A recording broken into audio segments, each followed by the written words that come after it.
like one of my sons. All right, so we're a little behind. If you'd like us to stand and say the pledge with us. Pledge allegiance To the flag of the United States of America and to the republic for which it stands, one nation, under God, indivisible, with liberty and justice for all.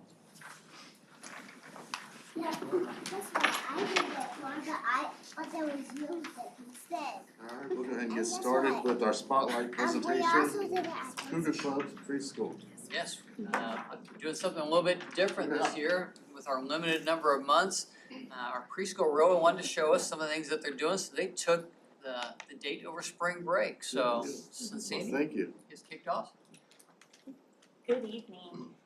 It is my honor to celebrate some of the amazing work that our team and our kids are doing at Cougar Clubs Preschool this evening with all of you. I want to pause for just a moment and introduce everyone that is here on staff this evening. So I'll start behind me. We have two of our lead teachers, Miss Leah Springer and Mrs. Stephanie Birdie. Leah is at our East location and Stephanie is here at West. And then we also have two teachers sitting on the floor. Mrs. Liggett, Katie Liggett, she is at East, and Mrs. Samantha Wilkins is a special education teacher at East. So we are thankful to have them, and then we'll be introducing our friends here in just a few minutes. But we wanted to take a moment to talk with you about one of the strategies that we have been implementing this school year, and this is in alignment with our Tier 1, 2, and 3 buildings at GC. And this is TBRI, Trust-Based Relational Intervention. I'm assuming you probably have heard of that four-letter acronym for TBRI, but it is an approach to connecting with students. It empowers their brains and bodies and helps in correcting them in ways that foster healthy development. And there are 5 areas that we do that in: felt safety, self-regulation, relationships, voice, and self-worth. Our teachers do an outstanding job supporting children in resolving conflict and getting their needs met through appropriate behaviors. They also help children learn how to communicate and treat each other. Our teachers communicate with children with respect, and they are taught using the ALERT program to identify their regulation state and life value terms in their interactions with others. This is our first year of implementation. Our staff, the majority of our staff were trained during the summer, and so it's been exciting to see Amy Abel, our TBRI consultant, on site with our staff as we work through what this looks like in preschool.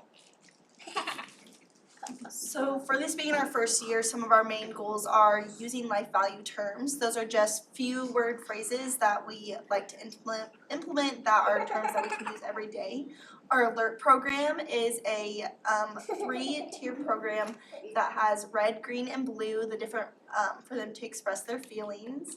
And then we have nurture group, and then weekly parent tidbits.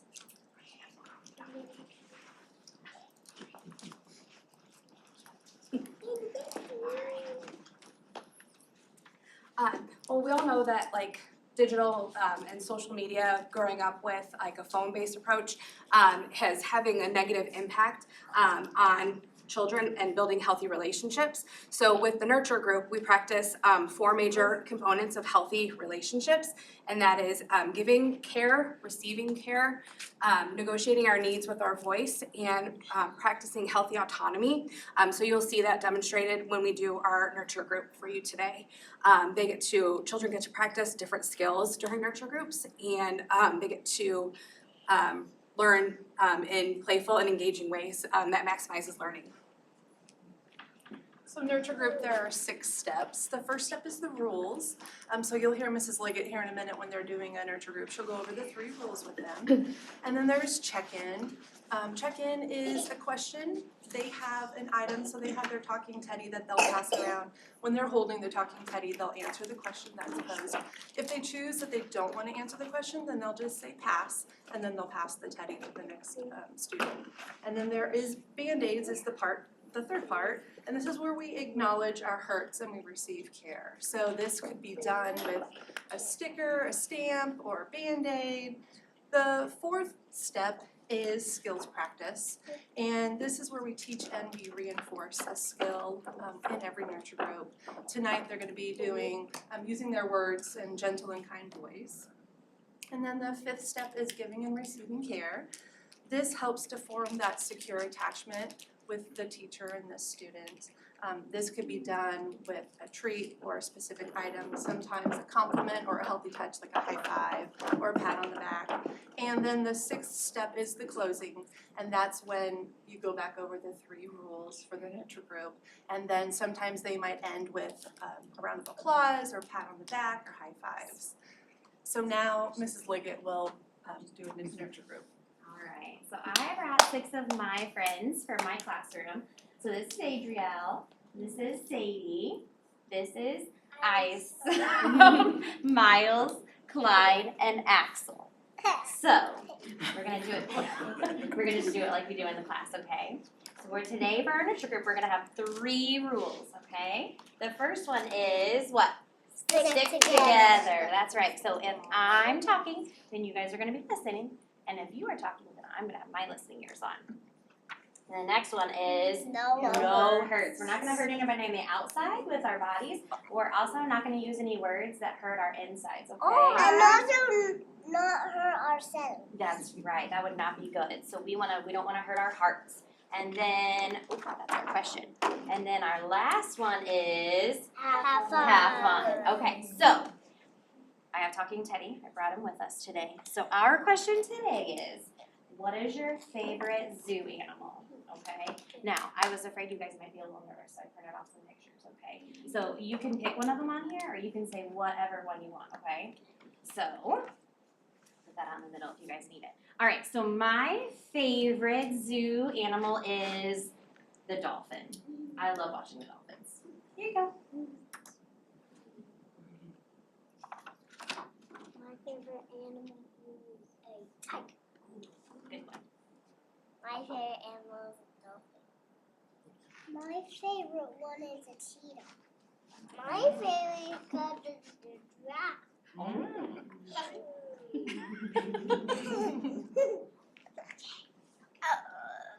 I like penguins.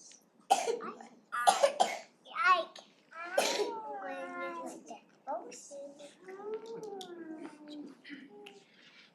Ooh, I thought that's what Clyde was gonna say. Put that one on for Clyde. All right, I'll take Talking Teddy. All right, so now that we have had our check-in question, now we're gonna go around and we're gonna check if you guys have any hurts, okay? So, and remember, these hurts can be on the outside, like we might have a scratch, or it might be our heart that's hurting, so it could be our insides, okay?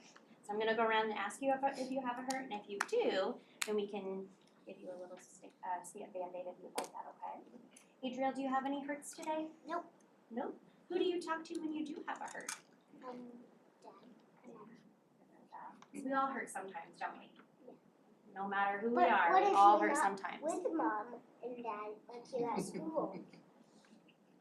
Yeah. If you were hurt, was it school? Yeah, so like when you're the middle of the week and you hurt yourself, mommy and daddy will help. Mommy and daddy might be in our classroom during the student week. Yeah. But what about, but if it's bleeding, it's like a organ instead. That's right. If you're at school and you have a hurt, I would be more than happy, and any of your teachers would be more than happy to help you, right? Sadie, do you have a hurt? Nope. Nope. I'm so glad. We are definitely on spring break, aren't we? Who do you have a hurt? Mommy and daddy. Okay. What about it when you're at school?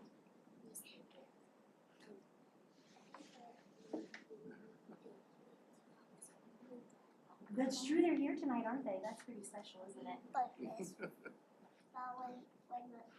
my mommy and daddy left, when they came, I was sad. That was an inside hurt, wasn't it? That was your heart that was hurting. Yeah. Ison, do you have a hurt today? Nope. Nope. Who do you talk to when you do have a hurt, though? I talked to mommy and daddy and Sissy. Those are good people to talk to. But if you're at school, Miss Harris. There's a lot of. Oh, Okay, all the teachers. I love that. Miles, do you have a hurt?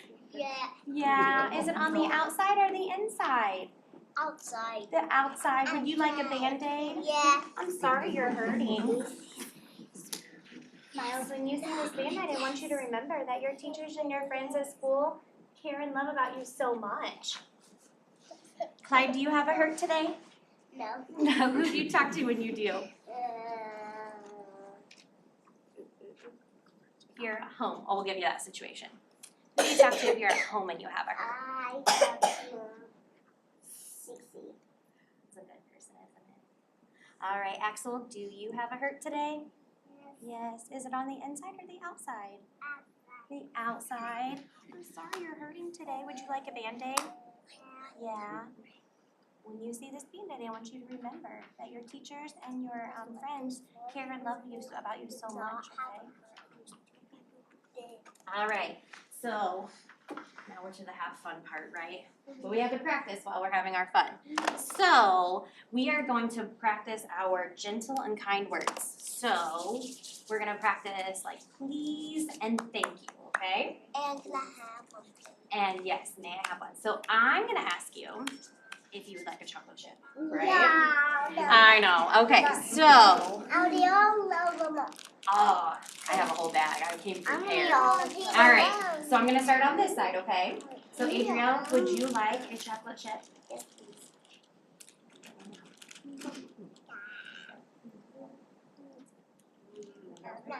Thank you. Sadie, would you like a chocolate chip? Yes, please. Thank you. Isom, would you like a chocolate chip? Yes, please. Thank you. You're welcome. Did it? It's not Where's your brown. giggle at? Normally there's a giggle. Miles, would you like a chocolate chip? Yes, please. There you go. You forgot to say thank you and I did all. Thank you. Clyde, would you like a chocolate chip?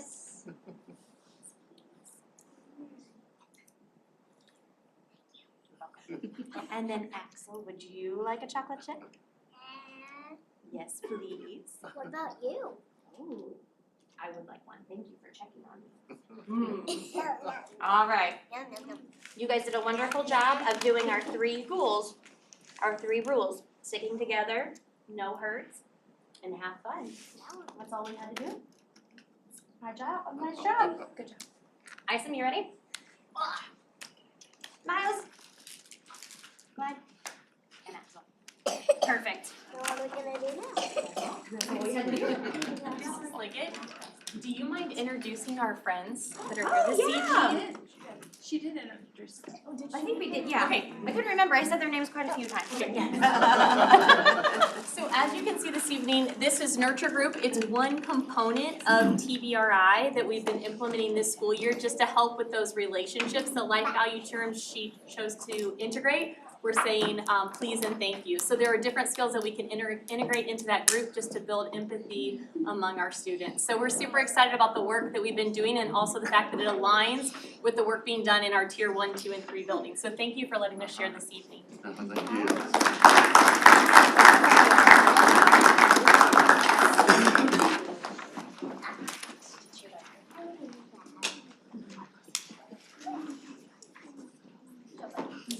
I'm glad you were there.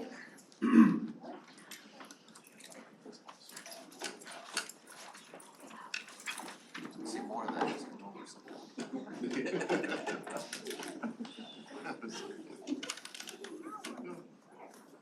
All right, we'll move right along. We have someone that was gonna speak tonight?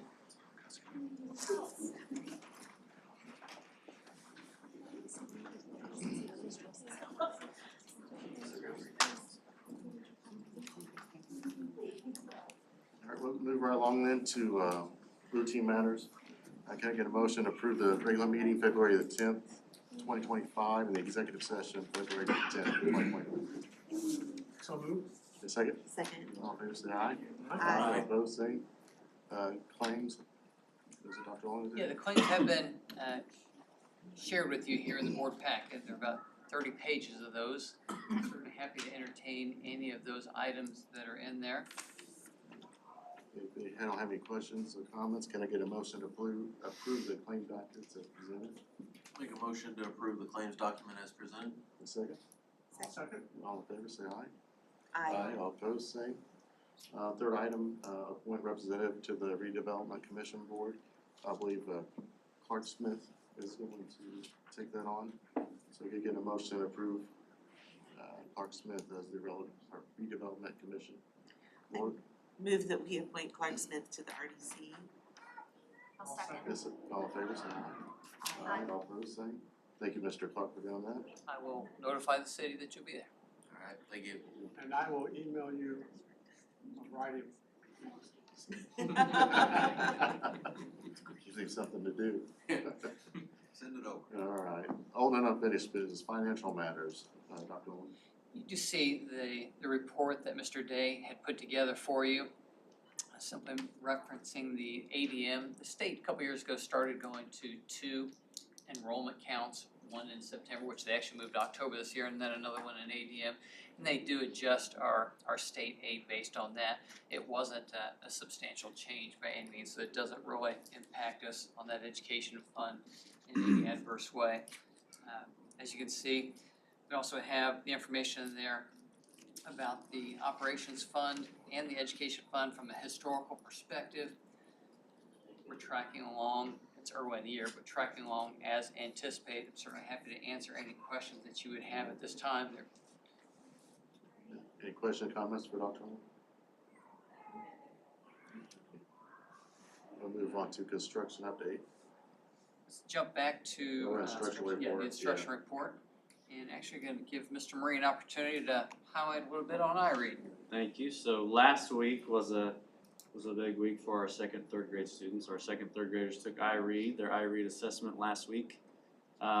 Preliminary results have started to come in, so we got those over the weekend. They said they were going to be released today, but a little bit early. So we've seen a pretty good increase in our numbers from last year. Our second grade numbers have a pretty large increase, about 12% increase from last year, so that's good. And our third grade numbers have about a 4% increase so far from last year, so we're pretty pleased with that. New this year, our second grade students will get a second opportunity to test, which they didn't have that opportunity last year, so we'll test them again. Our students who did not pass, and then our third grade students, they will have at least one more opportunity to pass, and probably two if they attend summer school. So we're starting to plan for summer school now, and get those that support ready for students, and we'll be ready to go for summer school. So I want to applaud our Tier 1 principals and teachers for all the work that they've done preparing for us for iRead. It's a pretty stressful week. Right. Being that first high stakes test for our third grade students and second grade students. I think our elementary teachers and principals would tell you it is helpful that our second graders took it last year, so we have a better idea of students that need more targeted support through that third grade year. And our teachers and principals work really hard on that, and we're pretty pleased with the growth. Thank you for that. In addition to that, you have noticed in your packet on the instruction report, just the conversations we've been having over really the last year about grade configuration, potential restructuring, just kind of going back to the study that administrator assistants did for us last year in the spring. Really taking a look at the facilities that we have, the enrollment that we have, the trends that we have in place, also mentioning the study that Dr. Jerry McKibben did for us.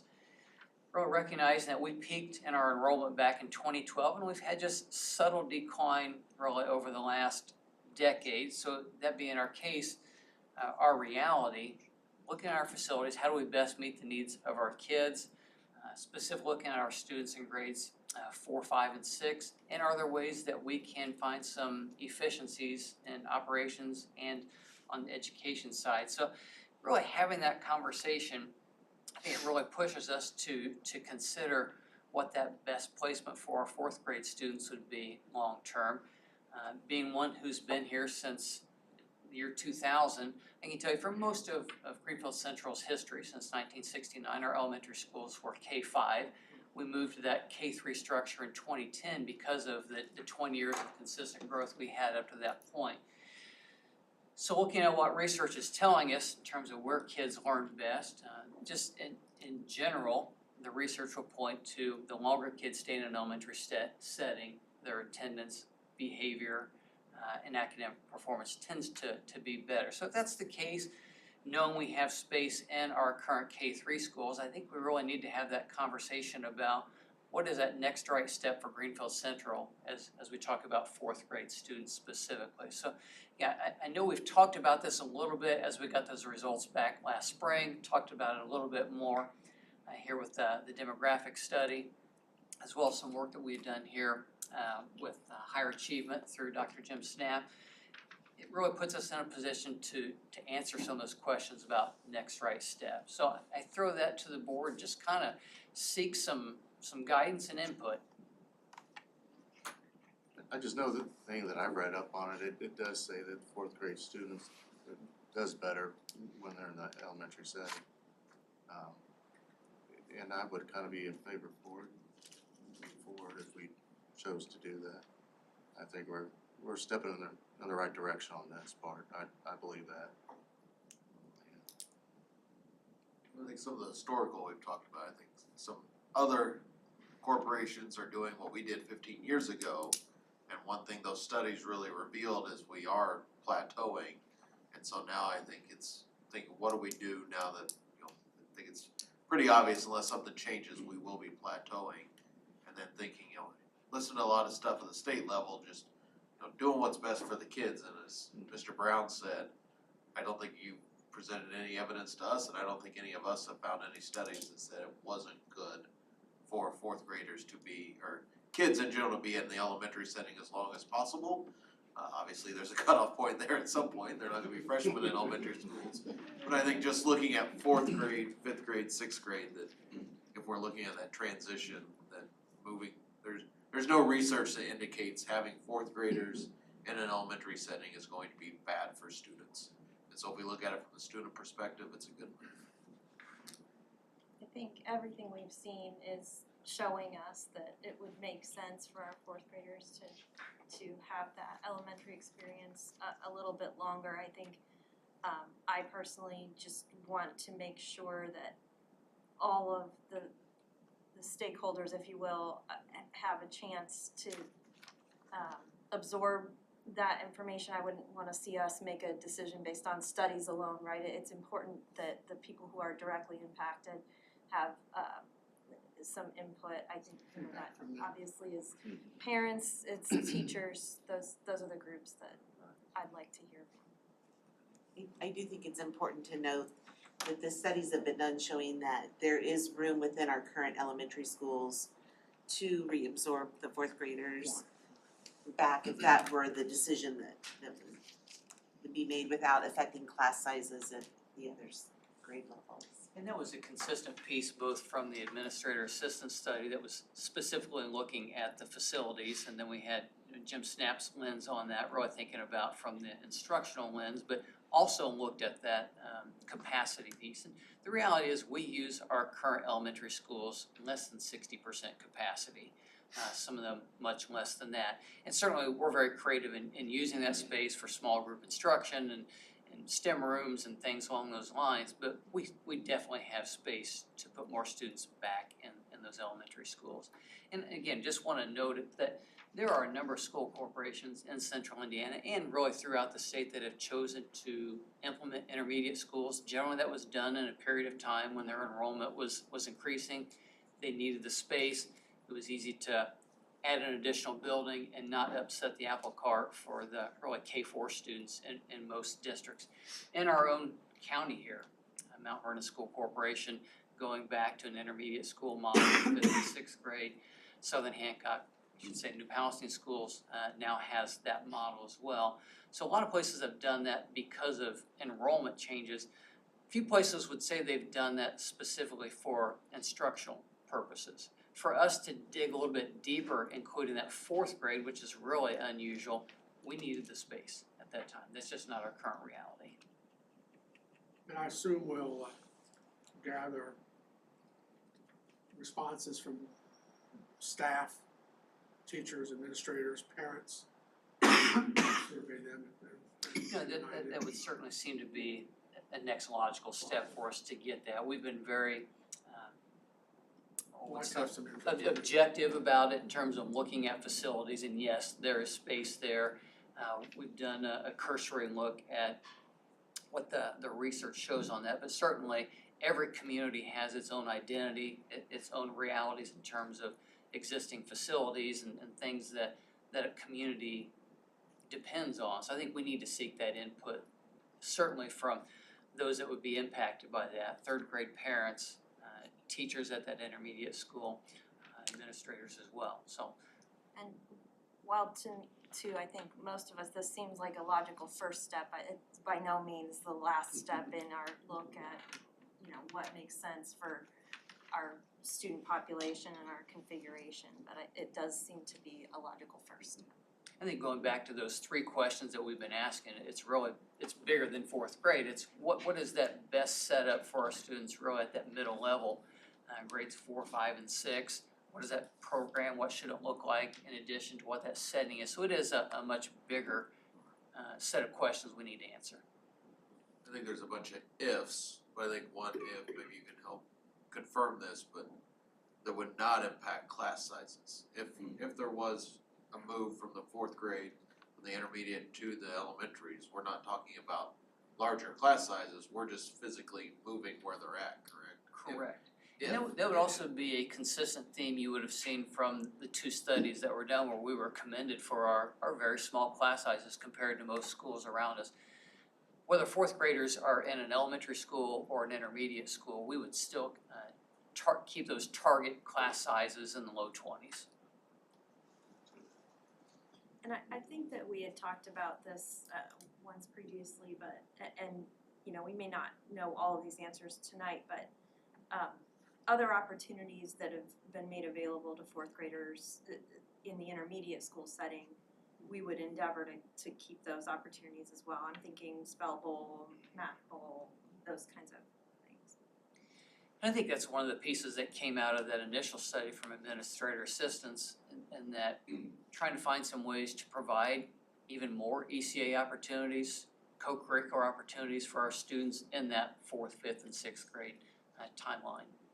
We had a lot of those for our students when we were in K5. We used to have 4th and 5th grade basketball for boys and girls, for instance, Math Bowl, Spell Bowl, some of those things for 6th graders having most of those opportunities from athletics and the performing arts in the middle school settings as well. So I think those are things, regardless of where we end, trying to find ways to provide those opportunities for students again, resetting to some of those things that we were doing back prior to 2010. Well, again, just kind of for your information today, and we will follow up with some more information as we garner more information from our vested parties. Now let's move on to instruction report.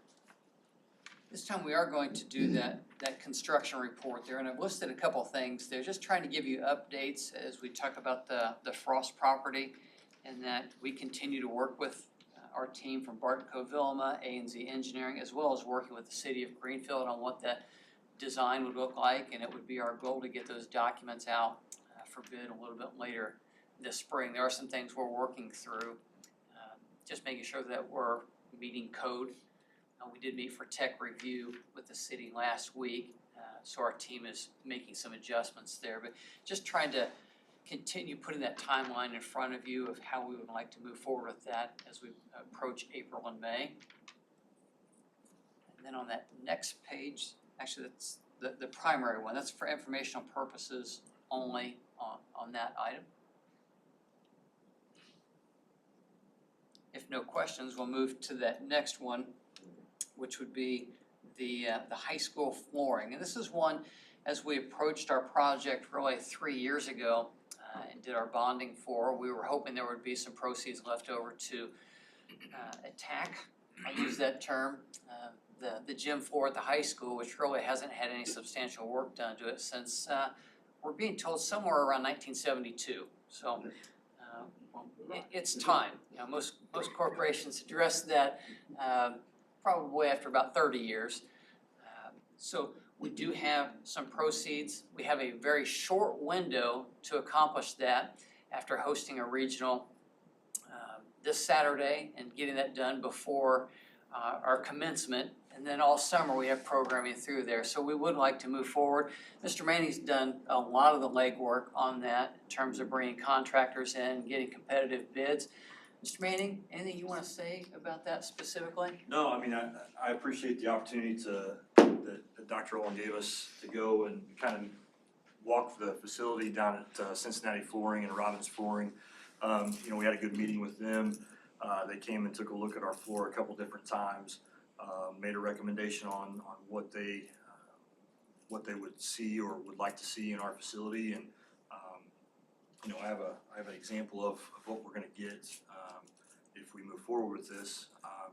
It's gonna last us about 50 years. So this project is not just a 10-year or 12-year deal like some turf might be. This is a long-term investment that is gonna benefit a lot of kids, a lot of different groups moving forward. What about the design? I know the key point.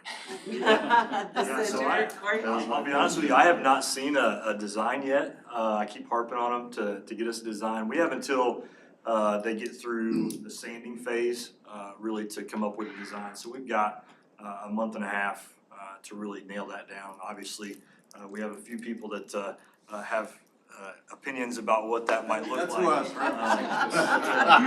was Fear not. Yeah, so we'll get that put together and make sure that the appropriate people see that. So Dr. Olin, I'll make sure that you get a copy of that. I don't have the strong opinion that some people have on that one. Will there be a weak shaft in the center? We removed that, didn't we? It is an expense that you don't do very often. In Cora, we've done a lot of maintenance to that over the last 50 years. We joke about that, but we have sanded that down and taken care of that to the best of our ability. You get to a point where you can't do that any longer, just the way that the nails are in there. You start getting into nails at some point, and that's really where we're at here. So I know this is looks pretty short here in terms of bringing this to you this evening. It is something that's been on our radar for a long time. Just didn't know that the proceeds would be left to finish that. You see a second piece there. One of the advantages of moving to the new auditorium, the existing auditorium, the scene shop that is directly behind that, we would like to transform that into really a dance studio for our dance team. That is really one of our few ECA programs that doesn't have the designated space at the high school. Just feel like that's a really easy space for us to turn on pretty quickly and make that work. You don't put a lot of flooring in that area compared to a gym floor. It's a fraction, a very small fraction of that cost to do that.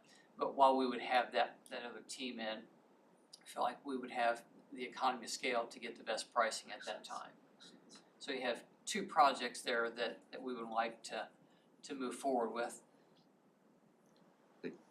I guess on the, Jared, or Mr. Manning, did they give you any indication where it's manufactured at and why the freight is so expensive?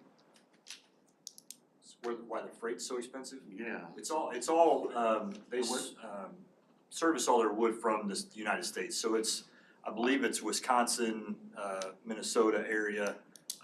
I do not know why the freight is expensive. It seems a little bit high in my opinion. I mean, I just didn't know if they justified why it was so much.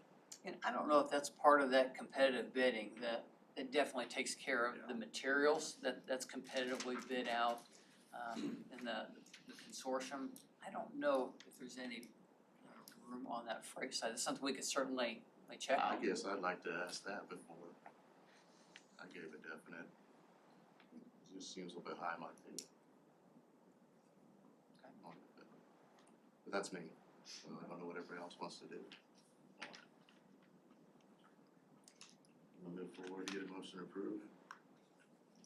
I mean, I think hearing the timeline, can we approve and just have Mr. Manning ask the question on the freight, just to at least get a clarify, why or that.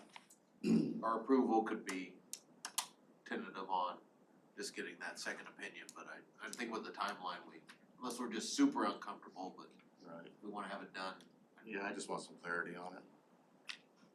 it's clearly, it's a lot of pallets. Right, it's still high. That's my opinion. I mean, I've had a lot of stuff trucked in and out, and I've never seen freight that high. Yeah, I think one of the things that, obviously the system that we're going with is not just, it's not just gonna be the maple, it's the subfloor as well. True. So you're not just getting one shipment of wood, And that's you're getting- understandable, right? Getting a couple different shipments, so I don't know if that's why, Right. why it's higher than normal, but that could be. Yeah, it if you find out, I just appreciate it. Well, I'll go ahead and, please make a motion. Yeah. I'll go ahead and make a motion to approve the authorization for installing and replacing the floor in this room. And also doing the workshop as it is. I'll second. All in favor, say aye. Aye. All opposed, say. Do have one more question. I know, talking to some folks who redid their floor recently, like, probably not gonna be NBA level, but what level? It's clearly gonna be an upgrade from where we're at, but is it like D1, D2, D3, like Yeah, so what's that the system? floor we're getting, according to the information that we were told, can be seen. I have it here, hang on a second. You have a lot of pro teams on So their Duke, gym floor, their Cameron Indoor practice. Stadium, Gonzaga, Assembly Hall, that's the level of system we're getting. That's awesome. There's quite a science behind a gym floor. I learned a few years ago, Brownstown redid theirs, and I learned way more about gym floors than I thought I ever would. A number of the NBA teams had their practice facilities with it as well. It's like the soccer turf, I learned so much about soccer turf this year. That's right. We'll move on. Let's go to the 2026-2027 school calendar, second reading. You know, this would technically be the third time we've brought this up. If you remember last month, well, just in January, we had shared a proposed calendar, and then we got a lot of feedback from our community. We shared that feedback with you last month, and we had, what was it, 14 pages of 15. a lot of comments. And if you remember, we did have a number of people who loved the idea of going to a 1 week spring break. A lot of people wanted to remain with the 2 weeks. In your packet here, you see not only the original proposal I shared with you in January and February, you're also seeing really a hybrid that still allows us to meet the needs, the goals that we had. And that was to start school the same week that our county peers were starting in August, to end the same week before Memorial Day in May, and that we would overlap with the other schools on their seasonal breaks, fall, winter, and spring. It does allow us to keep a 2 week fall break. We would still overlap with our peers, we would just have an additional week there. To accommodate that, on that second calendar option, we would start on a full week in August. It would also have us in school the day before Thanksgiving, which we would tell you we would probably recommend an e-learning day for that. So there are a few adjustments that we would make to accommodate that, but I wanted to make sure that the board had some options here as we looked at calendars for the 2026-27 school year. I'm happy to take any questions that you have, anything that I didn't spell out in that cover sheet. By looking at the second one, I feel like it gives kind of the community and the staff everything without giving up everything. That's from feedback I've gotten from parents and community members as well as teachers that I know. I agree with that. This kind of like is the best fit for all. Can I ask a question about that? Because one concern I had about the second calendar is, one of the things that I thought was helpful about the first calendar is that teacher work day at the beginning of the January second 4th. semester, and that's gone. It is. And then essentially the day before Thanksgiving, even if made an e-learning day, sort of takes that day away. So those were the two, I guess, biggest things that caught my eye about that second calendar, and I just Let wondered me if any address teachers. both of those. The January 4th, you're spot on. It doesn't provide that opportunity, so for our teachers, they're basically gonna need to do some record keeping over their 2-week winter break. Right. That is what it is on that if we go to this, but if we wanna be done before Memorial Day, and not start in July, there's just so many days that we could have. We do have the 3 professional days, 4 professional days. We front-loaded those at the last couple of days of July, and then we had the other one that would be June 1st. So students would not be in session July or June. Staff would have a few of those days. Now, I think we can find some ways to show some flexibility on that one in June, provided record keeping was done. So if teachers wanted to do that, obviously prior to, if they wanted to spend some weekend time to do that, to get their grades, and they just have to have their grades done for permanent records.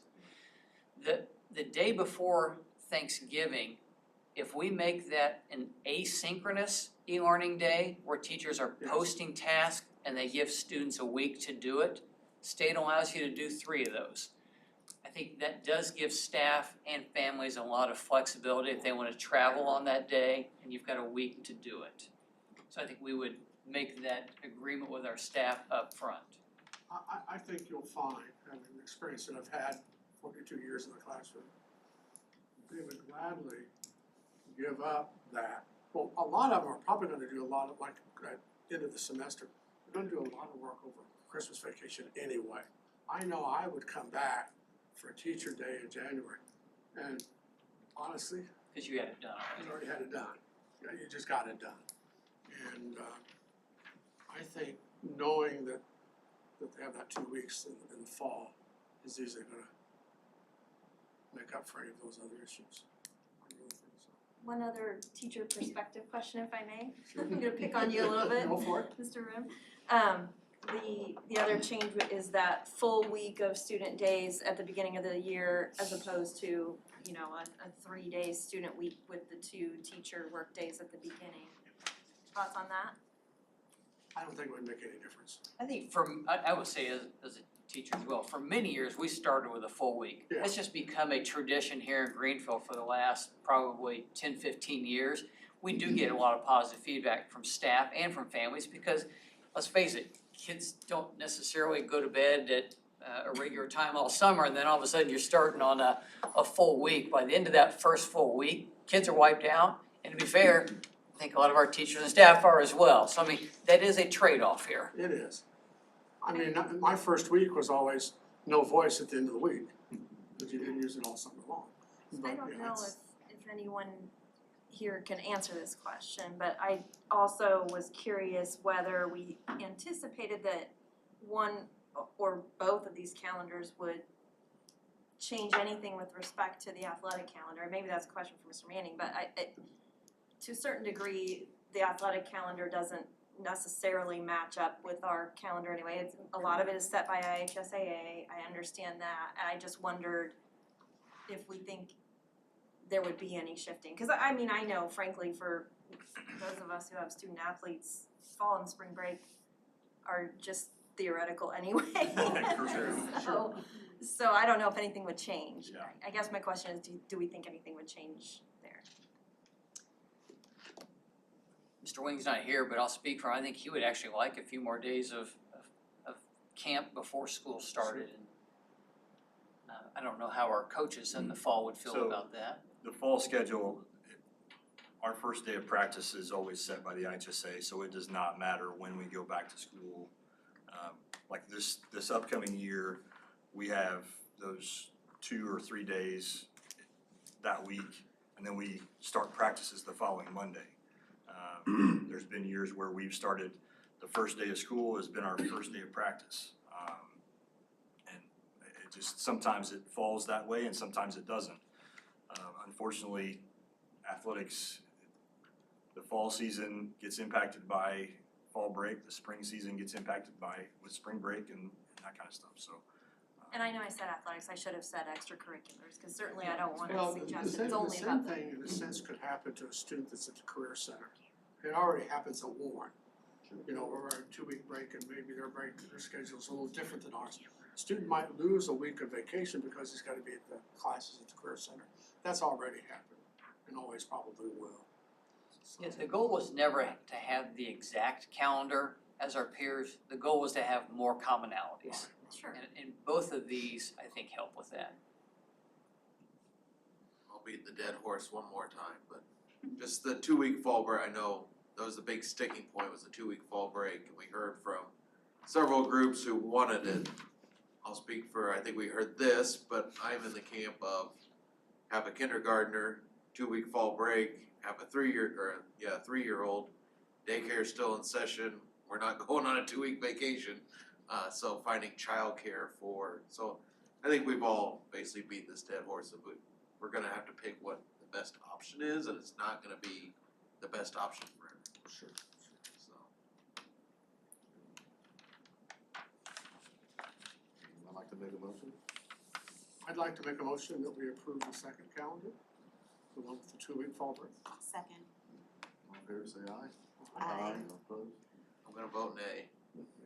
But I support it, but I'm voting nay just for the group that did support the first one. We heard 50% of people supported it.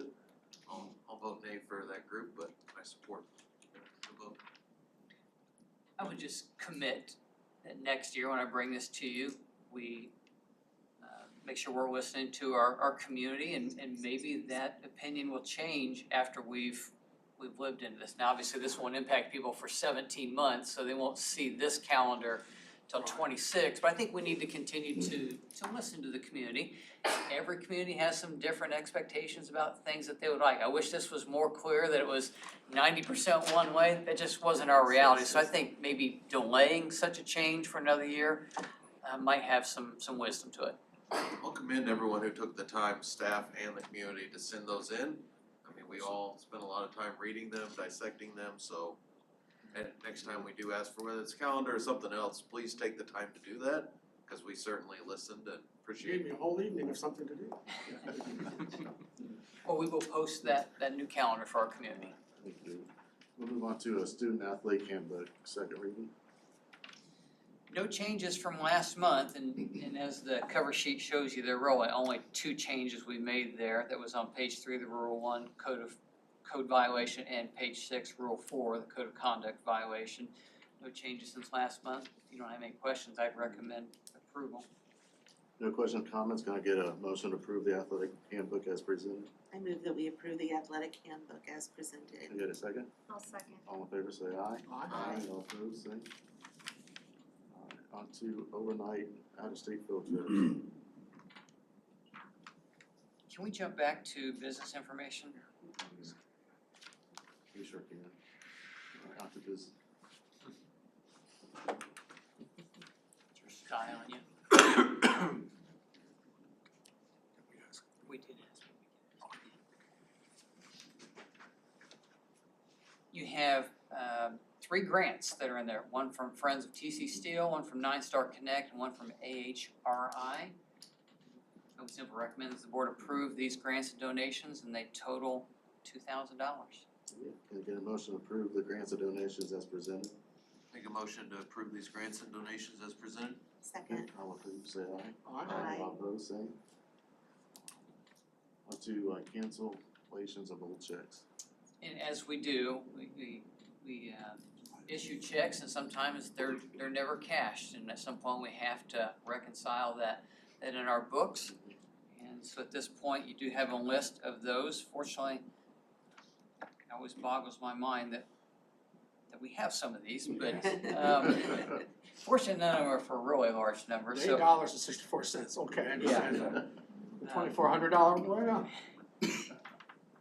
But to reconcile our books and to make sure that we can do everything we need to do with the State Board of Accounts, it has exceeded that period of time, and we would ask that the board would go ahead and approve that list Yeah. of old checks to be canceled. Yeah, can I get a motion to approve the list of checks to be canceled as presented? So moved. Second? Second. All in favor, say aye. Aye. All opposed, same. Now on to out-of-state overnight field trips. Yes, we have the, similar to what we've done in the past, the Academy, which works out of this building, through Simon Youth Foundation, is offering to send students and staff to Washington DC for that annual trip, April 13th through 17th. That would have no cost to us as a school corporation, and the group understands the expectations we have for overnight out-of-state field trips. I have no reservations in recommending that. Can I get a motion to approve the overnight field trips as presented? I move that we approve the overnight trip as presented. Second? Second. All in favor say aye. All opposed, say. On to contract recommendation, resignation, leaves, and retirements. Okay, we have leave of absence, Lindsay Pope. Certified recommendation, Melissa Beck and Christy Bemis. Certified resignations, Josh Holden, Josh McIntyre, Krisha Volz. Administrative leave, Carrie Bowman, Carrie Downer. ECA recommendations, Laura Mann, Morgan West. ECA resignations from Will Kuntz, Josh Holden, Bill Roberts. My recommendation is that the board approves the personnel report as presented, as well as providing us with the opportunity to hire as needed for the duration of this school year and for next year. Of course, we would bring all those candidates to you at the next regularly scheduled board meeting. Need a motion to approve the personnel report as presented. I'll move that we approve the personnel report as presented and authorize hiring in the interim. Second. All in favor say aye. Aye. All opposed, say. All right, on to Greenfield Central Junior High School principal recommendation. Well, you see a familiar face in the board packet here, the principal recommendation for the junior high school. Shared with you Jim Beaver's retirement letter a number of months ago. We did post for that junior high vacancy, had great interest in that, and went through a long process, a couple rounds of interviews, of which 3 of you participated in. At the end, we had one candidate that emerged that we'd like to present to you this evening, and that would be Mr. Jeff Cleveland. We would recommend a 2-year contract for him, and certainly I'm willing to answer any questions about that process. And if you want to, you could even grill Mr. Cleveland, because I believe he is here this evening. Perfect. Any comments or questions for? I heard it was a pretty positive response when we were happy with it. Yes, it was. Can I get a motion to approve Jeff Cleveland as the principal of Greenfield Central Junior High School? I'll make a motion to hire Jeff Cleveland as principal of Greenfield Central Junior High School. Second. All in favor say aye. Aye. All opposed, say. Congrats. Congratulations.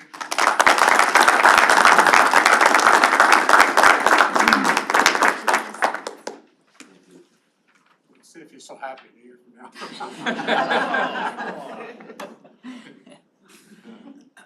We don't have any other further discussions? Mr. President, Yes. you did ask at the beginning if anybody wanted to speak. John had a question, he didn't. I don't remember hearing that, I just wanted to make sure that we provide that opportunity. Yeah, we did, yeah, I asked earlier. And no one Okay. started. Okay, just wanted to verify that from Mr. Rim I here. appreciate that, I appreciate that. Old and deaf here. Important dates, spring break, March 10th through the 21st, regular school board meeting, April 14th, e-learning day, April the 8th. Future agenda. There's nothing there. If I can get just a motion to approve or adjourn this meeting. I move we adjourn. Second. Second. All in favor say aye. All opposed say. Thank you, everyone. Thank you.